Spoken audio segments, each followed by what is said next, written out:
1970లో దివంగత నాయకులు శ్రీ తమనంపల్లి అమృతరావు గారి ఆమరణ నిరాహార దీక్ష, విశాఖ ఉక్కు ఆంధ్రుల హక్కు అంటూ సాగిన పోరాటంలో ఉమ్మడి రాష్ట్రం నలుమూలల నుండి 32 మంది ఆత్మ బలిదానాలతో రైతులు, నాటి జమీందారుల వేలాది ఎకరాల భూముల త్యాగాల ఫలితంగా ఉమ్మడి ఆంధ్రప్రదేశ్ యువత ఆకాంక్షలు వారి భవిష్యత్తుకు బాటలు వేస్తూ అప్పటి ప్రధాని శ్రీమతి ఇందిరాగాంధీ గారు విశాఖ ఉక్కు పరిశ్రమను ప్రకటించారు. నాటి నుండి నేటి వరకు ప్రపంచంలోనే అత్యుత్తమ ఉక్కును వివిధ దేశాలకు సరఫరా చేస్తూ ఉత్పత్తిలోనూ ఎగుమతుల్లోనూ ఉపాధి కల్పించడంలోనూ విశాఖ ఉక్కు పరిశ్రమ అగ్రస్థానంలో కొనసాగుతూ ఉంది. పరిశ్రమనే ప్రైవేటుపరం చేయాలనే నిర్ణయంతో వారి జీవితాల్లో అంధకారం అలుముకుంది. పార్లమెంటులో కనీసం ప్రైవేటీకరణకు వ్యతిరేకంగా ఒక్క ఎంపీ కూడా మాట్లాడలేకపోయారు. కనీసం ప్లకార్డైనా పట్టుకుని రాష్ట్రం తరపున గొంతెత్తమని జనసేనాని శ్రీ పవన్ కళ్యాణ్ గారు సూచిస్తే కనీసం ప్లకార్డు కూడా పట్టుకోలేని స్థితిలో రాష్ట్ర ఎంపీలు ఉండటం దురదృష్టకరం. ఈ వారం రోజుల కనీసం 22 మంది ఎంపీలకి వైసీపీ నాయకత్వానికి నిజంగా చిత్తశుద్ధి ఉంటే స్టీల్ ప్లాంట్ ప్రైవేటీకరణ అడ్డుకుంటామని కనీసం ప్లే కార్డ్ పట్టుకోగలరా? అంత దమ్ముందా మీకు పార్లమెంట్ లో? ఇది కూడా చేయలేదు.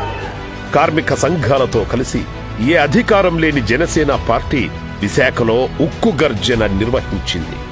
అనంతరం విశాఖ ఉక్కు ఆంధ్రుల హక్కు అనే నినాదంతో రాష్ట్ర ప్రజల భావోద్వేగాలతో ముడిపడిన అంశమని, దయచేసి దానిని ప్రైవేటీకరణ చేయవద్దు, కర్మాగారానికి ఇనుప ఖనిజాన్ని సరఫరా అయ్యేలా గనులు కేటాయించాలని, పరిశ్రమకు పూర్వ వైభవం తీసుకొచ్చేందుకు సహాయ సహకారాలు అందించాలని కేంద్ర హోంశాఖ మంత్రి శ్రీ అమిత్ షా గారిని కలిసి తెలియజేశారు జనసేన పార్టీ అధినేత శ్రీ పవన్ కళ్యాణ్ గారు. ఈ స్టీల్ ప్లాంట్ పరిస్థితి బయటకు వచ్చిందో డిస్ఇన్వెస్ట్మెంట్ గురించి, దేశంలో ఉన్న డిస్ఇన్వెస్ట్మెంట్ మిగతా పరిశ్రమలకు అప్లై చేయడానికి దీనికి ఉన్న ప్రత్యేకతని నిన్న కేంద్ర హోంమంత్రి శ్రీ గౌరవనీయులు అమిత్ షా గారికి తెలియజేశాం.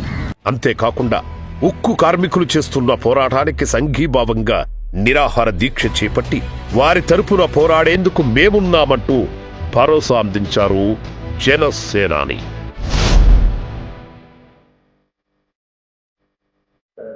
ఇది మొన్న కూడా కార్మిక సంఘాల నాయకులతో కూర్చున్నప్పుడు ఇదే అభ్యర్థన ఇచ్చారు. ఇది ప్రైవేటీకరణ చేయకూడదంటే మీరు ఎంత కమిటెడ్గా ఉన్నారో మేము అంతే కమిటెడ్గా ఉన్నాం. 2021 ఫిబ్రవరిలో మేము అమిత్ షా గారిని కలిసాం. అధ్యక్ష, హోంమంత్రి అమిత్ షా గారిని కలిసి వారికి నేను ఇచ్చింది కూడా ఏంటంటే, ఇది మాకు చాలా భావోద్వేగాలతో కూడింది, చాలా త్యాగాలతో కూడింది, దయచేసి దీన్ని ఎట్టి పరిస్థితుల్లో ప్రైవేటీకరణ చేయకండి అని చెప్పాం. అధ్యక్ష, when it comes to Vizag steel plant, we are extremely committed not to privatize. ఇది మా అందరి కమిట్మెంట్. అధ్యక్ష, ప్రతిసారి నేను కార్మిక సంఘాలతో కూడా ప్రత్యేకించి ఈ మధ్యన ఒక 4 రోజుల క్రితం కూడా మాట్లాడడం జరిగింది. అధ్యక్ష, వాళ్ళు కూర్చోబెట్టి దానికి సంబంధించి మీరు ఒక సమగ్రమైన ఒక కార్యాచరణ ఇవ్వండి మాకు. మీరు వస్తే నేను కేంద్ర ప్రభుత్వం ప్రత్యేకించి నేను కూడా నాకు సంబంధించి నేను కూడా తీసుకెళ్తాను తెలియజేస్తున్నాను. అధ్యక్ష, so we are extremely committed not to private.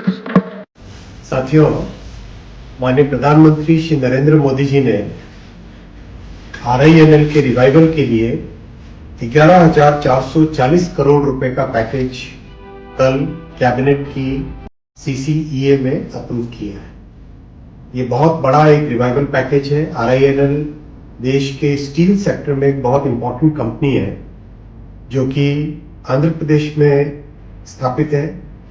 और ये यूनिकनेस है इसकी कि ये पोर्ट बेस्ड स्टील प्लांट है. इसमें जो हिस्टोरिकल प्रॉब्लम्स थी उनको सॉल्व करने के लिए फ्रेश इक्विटी इन्फ्यूजन और वर्किंग कैपिटल को प्रिफर्ड शेयर कैपिटल के हिसाब से 11,440 करोड़ रुपीस का पैकेज बना है. RINL के फंक्शनिंग में इमीडिएट इंप्रूवमेंट आएगा. शुरुआत में 2 ब्लास्ट फर्नेसेस से काम स्टार्ट कर देंगे जल्दी से, और अगस्त तक आते आते 3 ब्लास्ट फर्नेस से फंक्शनिंग इसकी पूरी होगी.